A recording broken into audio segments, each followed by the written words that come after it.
오늘 본문에서는 하나님께서 이제 모세와 이스라엘 백성들을 향해서 유월절을 지켜라라고 다시 말씀하시는 장면이 소개되고 있어요. 유월절이란 무엇입니까? 이집트에서 이제 당시 이제 신이라 불리던 왕에서부터 또 그 백성들과 그들의 종들과 심지어 이제 가축의 모든 처음 난 이들이 죽음에 이르는 그 10번째 재앙을 당하게 되었던 거 여러분 기억하시죠? 그때 그들은 다 장자를 잃었으나 하나님의 말씀에 따라서 문설주에 어린 양의 피를 발랐던 이 이스라엘 백성들의 집에는 죽음이 그들을 넘어가게 하셨던 하나님의 이 구원의 은혜를 기억하고 기념하는 날, 그날이 바로 유월절입니다. 사실 하나님께서 이들을 이렇게 구원해 주시기 전까지 이스라엘 백성들은 자그마치 430년이나 되는 아주 길고 긴 세월을 노예의 신분으로 살아왔던 것을 다 아실 것입니다. 그래서 이들은 그 긴 세월을 대대로 노예로 살아오는 그 경험 때문에 자유가 무엇인가에 대해서 한 번도 경험하며 살아본 적이 없었고 그들의 기억 속에 그의 조상도 그 조상들도 계속해서 노예였기 때문에 그런 경험이 아예 없었고 또 그런 삶을 우리가 앞으로 살게 될 수 있을 거야 라는 꿈을 꾸는 것조차 참으로 어려운 그런 참 비참한 삶을 살고 있던 사람들이었습니다. 그러나 하나님께서 이 백성의 그 고난과 고통 속에서 하나님을 향해 부르짖는 소리를 들으시고 그들의 형편을 보시면서 이들을 구원해 내셨죠. 그래서 이들 스스로는 자기 힘으로는 결코 이룰 수 없는 그 구원의 은혜를 하나님께서 이들에게 베풀어 주셨다는 이야기인데요. 돌아보면 그때 그들을 하나님께서 구원해 주셨던 그때는 물론이고 이들이 이제 광야에 나와서 1년의 삶을 보내면서 지금도 마찬가지로 사실 이스라엘 백성들의 뭐 내면의 모습이나 영적인 모습이나 외적인 그 어떤 모습도 사실은 하나님께 구원받을 만한 그 어떤 자격을 갖췄다거나 하나님께 이들이 구원을 마땅히 우리를 구해주세요, 구원해주세요라는 대가를 지불할 수 있는 그런 형편이 되지도 않았음에도 불구하고 하나님께서는 그분이 사랑이시기 때문에 그저 그들의 자격 요건이 한참 미달임에도 불구하고 또 이후에 이들을 구원해준 이후에 이들이 역시 얘네는 그 구원해줄 만한 대가를 지불할 만한 사람들이었어 라는 그런 능력이 전혀 미치지 못하는 사람임에도 불구하고 하나님이 그저 사랑이시기 때문에 이들을 택하여서 나의 백성이라고 불러주시고 내가 그들의 하나님이 될 것이라고 말씀해 주신 역사를 우리는 이미 성경을 통해서 보았습니다. 그렇게 하나님의 정말 전적인 은혜로 이제 노예의 신분에서 해방이 되고 또 영원한 죽음에서 영원한 생명으로 구원을 받은 이스라엘 백성. 이들은 정말 단 한순간도 하나님의 백성이 되는 이 과정 속에서 그럴 만한 이유를 내세울 게 없었기 때문에 항상 이들이 해야 될 일은 우리는 하나님의 은혜로 하나님의 백성이 된 사람들이야. 우리는 하나님의 은혜로 이 구원의 은혜를 누리게 된 사람들이야 라는 사실을 잊어버리지 않는 것이 제일 중요했어요. 이들이 그 사실을 잊어버리지만 않는다면 하나님께서 베푸신 이 기적과 같은 은혜는 그들에게 언제나 주어지는 놀라운 선물로서 항상 하나님께서 베풀어 주실 것이었기 때문입니다. 그런데 참으로 안타깝게도 날 때부터 이 죄인으로 태어나는 우리들은 눈앞에 나타나는 여러 가지 유혹과 시험들에 자꾸만 눈이 어두워져서 하나님의 이 크신 은혜를 잊곤 합니다. 이 구원의 은혜를 직접 정말 기적과 같은 은혜를 맛보았던 이스라엘 백성도 마찬가지였죠. 그리고 오늘을 사는 우리도 마찬가지입니다. 우리는 자꾸만 이렇게 같은 죄를 반복하곤 하는데요. 특별히 내 힘으로 절대로 감당할 수 없는 일이야. 이거는 결코 내가 할 수 없어 라는 아주 커다란 문제나 아니면 정말 시각을 다투는 다급한 문제를 만나게 되면 우리는 당연히 이제 그때는 우리 스스로를 낮추고 다급하게 하나님을 찾곤 합니다. 하나님 도와주세요. 하나님의 도움 없이 우리 지금 살 수 없습니다 라는 걸 막 인정하고 나오게 되는데요. 그러나 그렇게 급한 불이 좀 꺼지고 나면 그때부터는 우리는 자꾸 우리의 제 습성에 따라서 이제부터는 하나님의 도움이 없어도 내 힘으로 좀 할 수 있지 않나? 내가 아는 방법들로, 내가 그동안 해왔던 방식대로 해도 충분히 이 위기를 이겨나갈 수 있어. 지금은 좀 할 수 있어.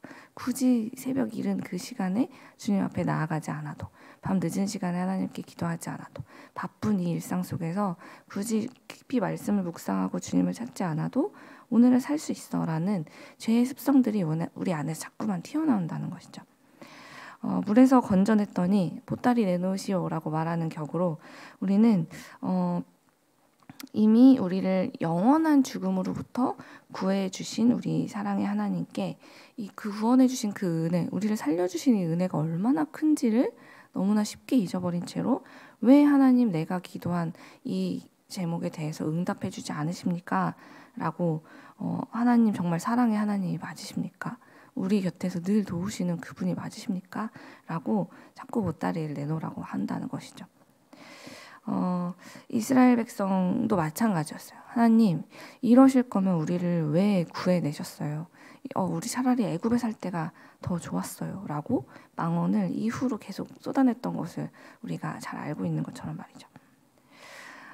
그리고 이런 우리의 연약함과 참으로 못난 모습을 하나님은 너무나 잘 알고 계셨죠.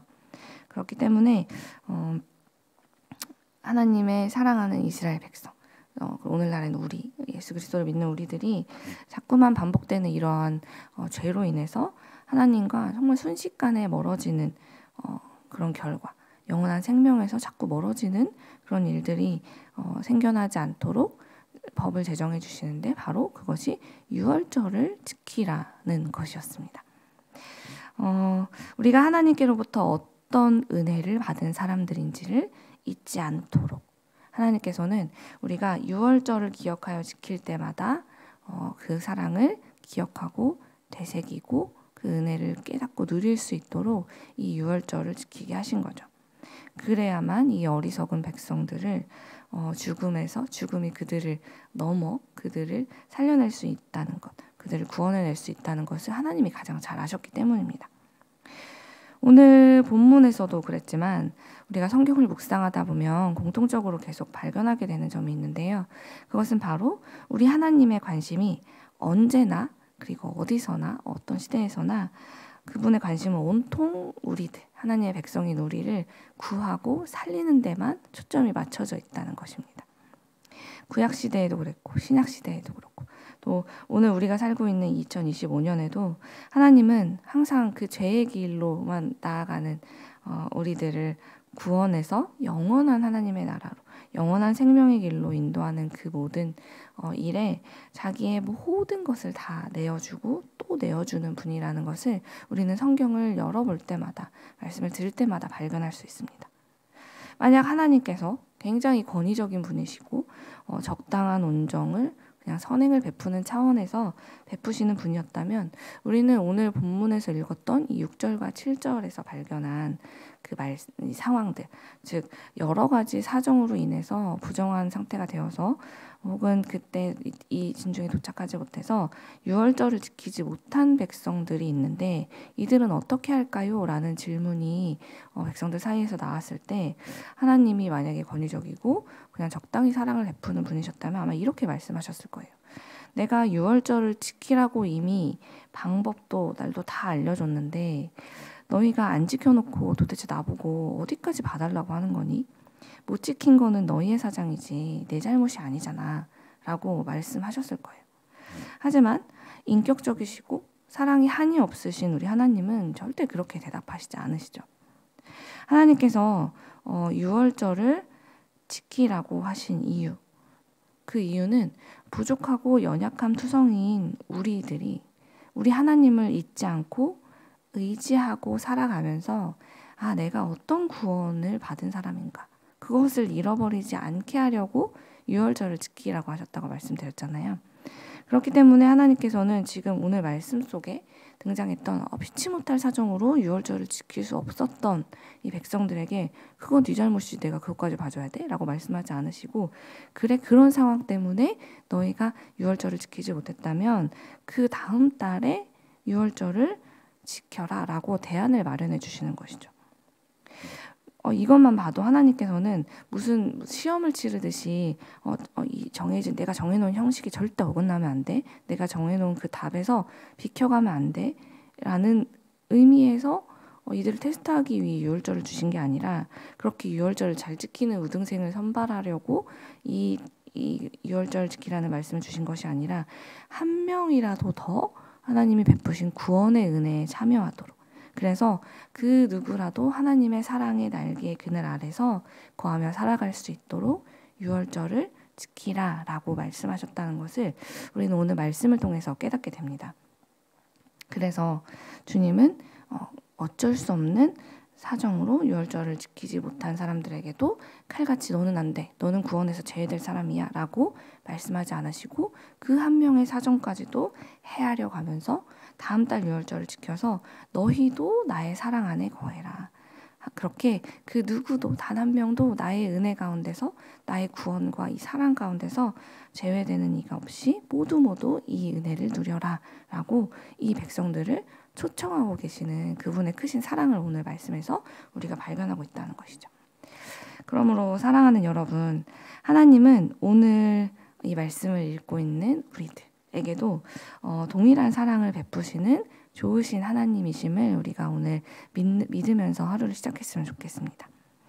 우리는 사실 지금 이 시대, 도무지 이 앞날을 예측할 수 없는 시대, 너무나 빠르게 변하고 그 어느 때보다도 참으로 놀라운 기술과 정보가 넘쳐나고 그렇게 하루하루가 예측할 수 없는 날들로 나아가고 있는 하루하루를 살아가고 있는 것이 우리인데요. 그렇기 때문에 참 이 속도를 따라가는 것이 너무 어렵고 참 지치고 힘들다라는 분들이 많이 있습니다.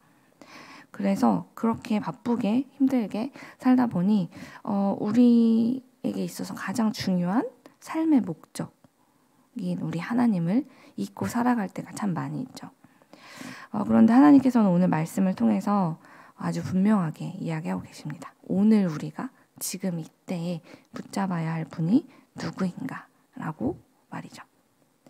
하나님은 말씀하세요. 지금 이때 우리가 붙잡아야 할 분은 우리를 구원하신 분, 우리에게 영원한 생명을 주시는 유일한 유월절 어린 양이신 예수 그리스도, 그 한 분을 바라보면서 그분을 믿고 그분을 의지하고 그분이 주신 사랑을 기억하며 살아가라고 오늘 우리를 부르고 계십니다. 그러니 오늘 우리가 처하게 된 이 형편이, 상황이 아무리 바쁘고 또 어려울지라도 그럴수록 우리 구원의 하나님을 붙잡으시기 바랍니다. 하나님께 나아오는 이 시간, 주님을 만나는 그 시간, 여러분의 삶의 자리에서 만나는 그 시간들, 또 이 시간이 우리에게 형식적인 자리가 되지 않도록 그분과 약속한 이 예배의 시간, 말씀을 가까이 하는 시간, 기도하는 시간, 찬양하는 그 시간이 우리 삶에서 가장 중요한 시간이 되도록 그 시간에 우리의 온 마음과 정성을 기울이고, 그래서 하나님 가장 원하시는 그 우리를 사랑하시고 구원하시는 그 은혜 속으로 충분히 들어가고 그분을 만나게 되는 우리가 되기를 간절히 소원합니다. 이스라엘 백성들은 유월절을 준비할 때마다, 그때를 지나갈 때마다 누룩 없는 빵을 준비하고 또 쓴 나물을 먹고 하나님이 정하신 대로 양을 잡으면서 하나님이 베풀어 주신 그날의 은혜를 늘 기억했고 서로 나누었습니다. 다 자신들의 자녀들, 다음 세대들이 누구라도 이 사실을 모르고 지나가는 이가 없도록, 당신이 얼마나 큰 사랑을 하나님께로부터 받은 존재인지를 모르고 지나가는 이가 없도록 늘 나누었던 이스라엘 백성들처럼 우리도 하나님과의 그 깊은 사랑을 나누는 이 시간을 늘 기억하고 기다리고, 그리고 누구보다도 우리보다도 훨씬 그 시간을 귀히 여기시고 이 시간만을 기다려주시는 우리 하나님께 감사하면서 우리의 온 마음을 집중하여 드리는, 또 주님을 찬양하는, 그래서 그 주께서 주시는 사랑의 힘으로 우리의 하루하루를 능히 살아내는 세상의 빛 이레교회가 되기를 소망합니다. 기도하겠습니다.